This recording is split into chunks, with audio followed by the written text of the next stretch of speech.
से जीतने और खुद से सीखने वालों को मेरा सलाम। नमस्कार, स्वागत है आपका अपने इतवारी मोटिवेशन में। मैं हूं आपका दोस्त चंदन। इस इतवारी मोटिवेशन में हम सुनते हैं एक प्रेरणादायक कहानी और उससे हम कुछ सीख लेते हैं। वीडियो को शुरू करने से पहले, कहानी को शुरू करने से पहले मैं कहता चलूं कि आपका एक लाइक, एक शेयर और एक सब्सक्राइब और एक प्यारा सा कमेंट हमें मोटिवेट करता है ऐसी नई कहानियाँ आप तक पहुँचाने के लिए। तो चलिए सुनते हैं आज की अपनी कहानी। एक बार की बात है, एक तालाब में कई सारे मेढक रहते थे। उन मेढकों में एक राजा मेढक था। एक दिन सारे मेढकों ने कहा कि क्यों ना कोई प्रतियोगिता की जाए। सबने देखा कि तालाब में एक पेड़ था। राजा मेढक ने कहा कि जो भी इस पेड़ पर चढ़ जाएगा वह विजयी कहलाएगा, उसे विजेता का खिताब दिया जाएगा। सारे मेढक इस प्रतियोगिता की शर्त सुनते हैं और प्रतियोगिता को स्वीकार कर लेते हैं।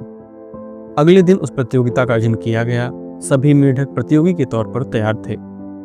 इस प्रतियोगिता की शुरुआत की गई और जैसे ही इसमें भाग लेने के लिए सारे मेढक पेड़ पर चढ़ना शुरू करते हैं तो ऐसा समझ में आता है, कुछ पेड़ ऊपर चढ़ते हैं लेकिन फिर नीचे गिर जाते हैं, फिर कुछ मेढक ऊपर चढ़ते हैं, फिर फिसलते हैं, फिर नीचे गिर जाते हैं।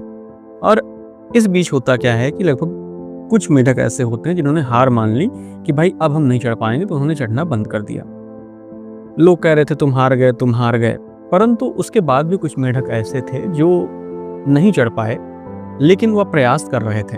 थोड़ी देर उन्होंने और प्रयास किया, उसके बाद उन्होंने प्रयास करना छोड़ दिया और वह कह रहे थे कि इस पर कोई भी नहीं चढ़ पाएगा, यह तो असंभव है, यह असंभव कार्य है कि इस पेड़ पे कोई भी मेढक चढ़ पाए।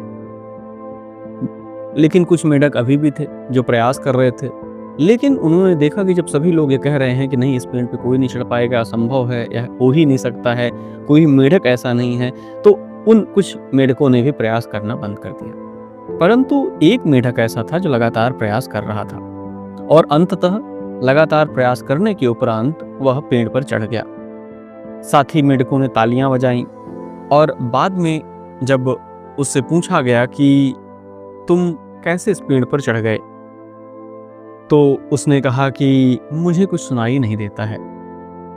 तो उस बहरे मेढक के एक दोस्त ने उससे फिर से कहा, तो सुनाई नहीं देता, लेकिन तुमने ये किया कैसे?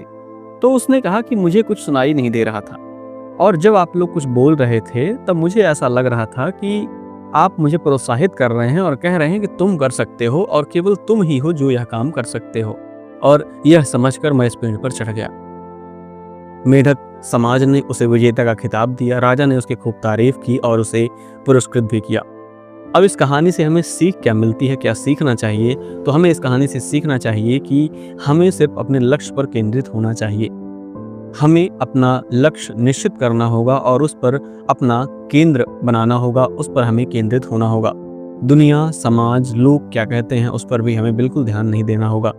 हमें अपने लक्ष्य पर ही ध्यान केंद्रित करना होगा। तो ये थी आज की कहानी।